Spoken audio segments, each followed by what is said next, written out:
চাঁদপুর কলেজে পড়ে। আমার ভাতিজার দোকান চালায়, আমার ভাতিজার উপরে সংসারটা নির্ভর করে।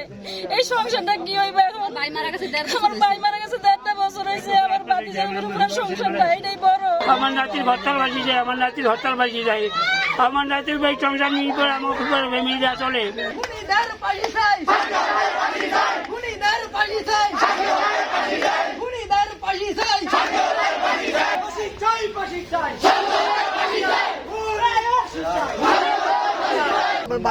রাত্রে 9:30 দিকে শনিবার 10 তারিখ এখানে মনে করেন যে দোকান খোলা ছিল, এমনকি দোকান বন্ধ করার জন্য একজনে বলছিল যে দোকান বন্ধ করে চল আমার সাথে বাড়িতে যাবে। তো আমার 22 তারিখে দোকান বন্ধ করছে, ওর সাথে বাড়িতে যা রওনা দিছে, কিন্তু এমন কোনো প্রমাণ আমরা তখন পাই নাই যে ওর সাথে গেছে, কিন্তু এখন পাওয়া গেছে দোকান বন্ধ করছে। বন্ধ করে মনে করেন যে ওরা আর খুঁজে পাওয়া যাইতেছে না। 9টার থেকে আমরা ধরে একেবারে রাত্রে 12টা পর্যন্ত ফোন দিয়েছি, ফোন আসে নাই। রাত্রে 1টা বাজে আমার মেজু ভাই নাম্বার থেকে কল গেছে, রাত্রে 12:48 কল গেছে, তখন রিসিভ করতে পারে না ভাই, ওই বিয়ে বাড়িতে ছিল। তখন আবার ফোন ব্যাক করছে, তখন ফোন আবার একটা রিং হয়ে সাথে সাথে বন্ধ। তখন আমি ছিলাম ঢাকা, আমার জানানো হলো, আমি সকালে বাড়িতে চলে আইছি। আমি আইসে এখানে দোকানে দেখলাম, ঘোরাঘুরি করলাম, সব মানুষের জানার কোনো জায়গায় পাইতেছি না। তারপরে মনে করেন যে আমরা মাইকিং করলাম গতকালকে কিন্তু থানায় জিটি করা হয়েছে, অন্যান্য জায়গায় মেজবাড়ি পাঠাইছে। আমি আবার নদী পথে মাইকিং করছি লোকজন নিয়ে, তারপর কোনো জায়গায় পাই নাই। আজকে মেইন আমাদের এই যে সাইপেটুর এখানে যে বাজার বালুর ট্যাগের এখানে মনে করেন যে মহিলা গরু বাঁধতে গেছে, তখন দেখছে যে একটা কুত্তায় ইয়ে করতেছে, বালু সরাইতেছে। তখন দেখতেছে, তখন দেখছে যে একটা লাশের মতো। তখন মনে করেন যে আমার ভাইস্তায় তখন গেছে আমার বাড়ির গিয়ে বোন দিছে, আমার মেজো ভাই কয় দিয়ে বাজার একটা লাশ দেখবে, তুই একটু দেখবি।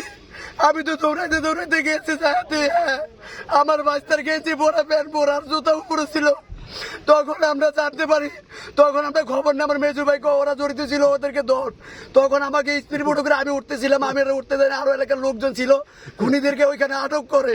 কিন্তু আমার বাচ্চা 1 মিনিট কথা বলতে পারে না, ওকে নির্মম ভাবে হত্যা করা হয়েছে, এমনকি কোদাল দিয়ে মাথায় কোপ দেওয়া হয়েছে, এরপর চোখ উঠে এলা হয়েছে।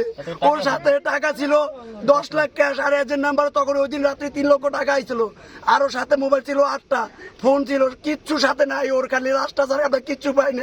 এর সাথে ওর বাবার নাম হচ্ছে আমিন বোকাউল, ওর নাম হচ্ছে যে হালাইন্না, এরপর আরো ছিল আলামিন বাবু, তারপরে ওই যে হাসান, এরা ছিল। এদেরকে এখন যৌন বোকাউল, তাদেরকে ধরা হয়েছে টোটাল 3 জন। তারপর আরেকজনের নাম হয়েছে তাজল তালুকদার, তাদেরকে ধরা হয়েছে, ধরে 3 জন ধরা হয়েছে, আরগুলো ধরা হয় না এখনো। যিনি খুনি হয়েছেন উনি হইল কি আমার ফুফাতো ভাইয়ের ছেলে। আমার ফুফাতো ভাই মারা গেছে দীর্ঘতা 1 বছর হয়েছে। মারা যাওয়ার পরে এই ফুফাতো ভাইয়ের ছেলে এই দোকান দিয়ে, তার ছোট ভাই আছে, বোন আছে, তারা তার উপরে নির্ভর করে এই দোকানদারি করে এই সংসারটা চলে। আজকে আপনার এই নির্ভুম হত্যার যারা জড়িত, এখানে খুনিও চিহ্নিত হয়েছে।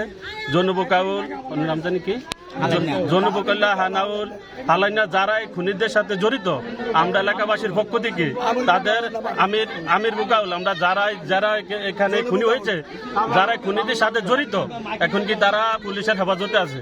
আমরা নির্মমভাবে এলাকাবাসীর পক্ষ থেকে তাদের সবারকে আমরা ফাঁসি চাই।